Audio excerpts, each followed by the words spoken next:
ओम हर हर महादेव। आज मैं आप लोगों को महाशिवरात्रि की व्रत कथा सुनाने जा रही हूँ। तो आइए कथा की ओर चलते हैं। महाशिवरात्रि के विषय में विभिन्न लोगों का मत है कि कुछ विद्वानों का मत यह है कि आज के ही दिन शिव पार्वती जी विवाह सूत्र के बंधन में बंधे थे, जबकि कुछ विद्वानों का मत है कि आज के दिन शिव जी ने कालकूट नाम का विष पिया था, जो सागर मंथन के समय समुद्र से निकला था। ज्ञात है कि यह समुद्र मंथन देवताओं और असुरों में अमृत प्राप्ति के लिए किया गया था। एक शिकारी की भी कथा इस त्योहार के साथ जुड़ी हुई है। कैसे उसके जाने अनजाने पूजा करने से शिव जी हुए प्रसन्न। भगवान शिव ने उन पर अपनी असीम कृपा बरसा दी। यह कथा पौराणिक शिव पुराण से संकलित है। तो आइए कथा की ओर चलते हैं। प्राचीन काल में जंगल में एक गुरु गुह नाम का एक शिकारी रहता था, जो जंगली जानवरों का शिकार करता था, अपनी परिवार का भरण पोषण किया करता था। एक समय शिवरात्रि के दिन जब वह शिकार के लिए निकला, पर संजोग से पूरे दिन घूमते रहा, खोजते रहा, लेकिन उसे कोई शिकार न मिला। उसके बच्चों, पत्नी और माता पिता को भूखा रहना पड़ेगा, इस बात से वह चिंतित हो गया। सूर्यास्त होने पर वह एक जलाशय के समीप गया। वहां एक घाट के किनारे थोड़ा सा जल पीने के लिए लेकर चढ़ गया, क्योंकि पूरी उम्मीद के साथ कोई न कोई जानवर अपनी प्यास बुझाने के लिए यहाँ जरूर आएगा। वह पेड़ बेलपत्र का था। उसी पेड़ के नीचे शिवलिंग भी था। सूखे बेलपत्रों से ढके होने के कारण दिखाई नहीं दे रहा था। रात का पहला प्रहर बीतने से पहले एक खीरनी वहां आई, पानी पीने के लिए आई। उसे देखते ही शिकारी ने अपने धनुष पर बाण साधा। ऐसा करने में उसके हाथ के धक्के से कुछ पत्ते, जल की बूंदें कुछ गिर गई शिवलिंग पे। अनजाने में शिकारी के पहले पहर की पूजा हो गई। हिरणी ने जब पत्तों की खड़खड़ाहट सुनी तो घबरा करके ऊपर की ओर देखा और भयभीत होकर शिकार से कांपते हुए स्वर से बोली, मुझे मत मारो। शिकारी ने कहा, वह और उसका परिवार भूखा है, इसलिए वह उसे नहीं छोड़ सकता। हिरणी ने वादा किया कि वह अपने बच्चों को अपने स्वामी को सौंप करके लौट आएगी, तब वह उसका शिकार कर ले। शिकारी ने उसकी बात पर विश्वास नहीं हो रहा था।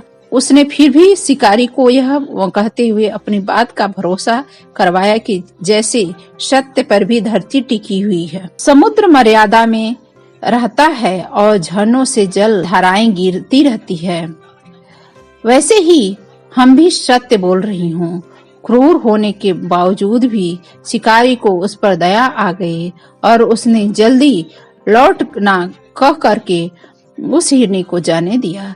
थोड़ी ही देर बाद में और एक हिरनी पानी पीने आई। शिकारी सावधान हो गया, तीर साधने लगा। ऐसा करते ही उसके हाथ से धक्के लगे और पहले की भांति थोड़ा सा जल और एक बेलपत्र शिवलिंग पर जा गिरा और अनायास ही शिकारी की दूसरे प्रहर की पूजा भी हो गई। इस हिरणी ने भयभीत हो शिकारी से जीवन दान की याचना की, लेकिन उसने अस्वीकार कर देने पर हिरणी ने उसे लौट आने का वचन दिया, यह कहते हुए दिया कि उसे ज्ञात है कि जो वचन देकर पलट जाता है उसका अपने जीवन में संचित पूर्ण नष्ट हो जाता है। उस शिकारी ने पहले की तरह उस हिरणी का वचन भी भरोसे पर जाने दिया। वो अब इसी चिंता से व्याकुल हो रहा था कि उनमें से शायद भी कोई हिरणी लौट के आए। अब उसके परिवार का क्या होगा। इतने में ही उस जल की ओर आते हुए एक हिरण को देखा। उसे देखकर शिकारी बड़ा प्रसन्न हुआ। जब फिर धनुष पर बाण चढ़ाने से उसका तीसरे प्रहर की पूजा स्वतः ही संपन्न हो गई, लेकिन पत्तों के गिरने की आवाज वह हिरण के कानों में गया तो वह बोला, कुटुंब को भोजन देने के लिए तुम्हारा वध करूंगा। वह मृग प्रसन्न होकर कहने लगा, मैं धन्य हूँ, मेरा यह शरीर भी किसके काम आएगा? परोपकार से मेरा जीवन सफल हो जाएगा। पर कृपया करके मुझे जाने दो, ताकि अपने बच्चों को उसकी माता के हाथ सौंप करके उनको धीरज बंधा करके यहाँ लौट आऊं। शिकारी का हृदय उसके पाप पुंज नष्ट हो जाने से अब तक शुद्ध हो गया था, इसलिए वह विनय पूर्वक बोला, जो जी चाहे करो। सभी बातें बनाकर चले गए, अभी तक नहीं लौट कर आए। यदि तुम भी झूठ बोलकर चले जाओगे तो मेरे परिजनों का क्या होगा? अब हिरण ने यह कहते हुए अपने सत्य बोलने का भरोसा दिलाया। यदि वह लौट कर न आएगा तो उसे वह पाप लगेगा जो उसे लगा करता है, जो सामर्थ्य रहते हुए भी दूसरे का उपकार न करता। शिकारी ने उसे फिर यह कहकर जाने दिया कि शीघ्र लौट आना।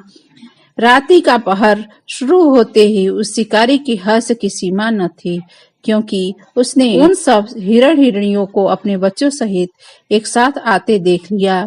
उन्हें देखते ही उसने अपने धनुष पर बाढ़ चढ़ा और पहले की तरह उसकी चौथे प्रहर की शिव पूजा संपन्न हो गई।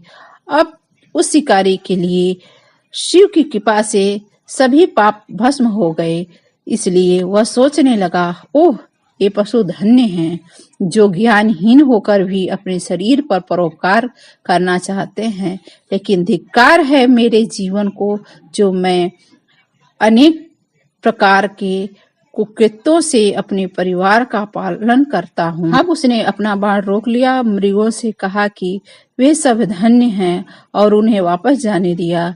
उसके ऐसा करने पर भगवान शंकर ने प्रसन्न होकर तत्काल उसे अपने दिव्य स्वरूप का दर्शन कराया तथा उसे सुख समृद्धि का वरदान देकर के गोह नाम प्रदान किया। मित्रों, वही वह गोह था जिसके साथ भगवान श्री राम ने मित्रता की थी।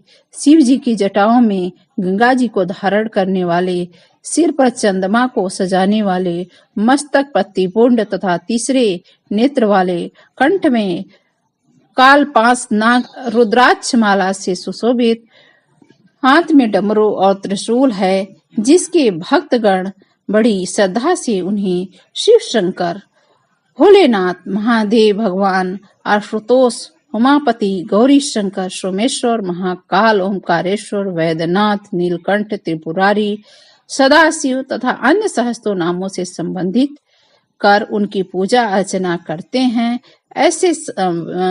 ऐसे भगवान शिव तथा शिवा हम सबके चिंतन को सदा सदैव सकारात्मक बनाए रखना और सबकी मनोकामना पूरी करना। आज के दिन जो शिव जी के मंदिर में जाके एक दीपक प्रज्वलित भी कर देता है, तो शिव जी उसे कुबेर का भंडार दे देते हैं। आज के दिन जो बेलपत्री के नीचे एक दीपक जला देता है, तो भगवान शिव अति प्रसन्न होते हैं और उसको मनचाहा वरदान देते हैं। धन धान के उसके घर में कमी नहीं रहती। तो यह कथा आपको सुन के कैसी लगी? यदि आपको कथा अच्छी लगी हो तो कृपया करके लाइक करिए, सब्सक्राइब करिए, बेल आइकन को प्रेस कर दीजिए, जिससे सारी नोटिफिकेशन आपके पास जाती रहे। ओम हर हर महादेव लिखना न भूलें, क्योंकि है महादेव की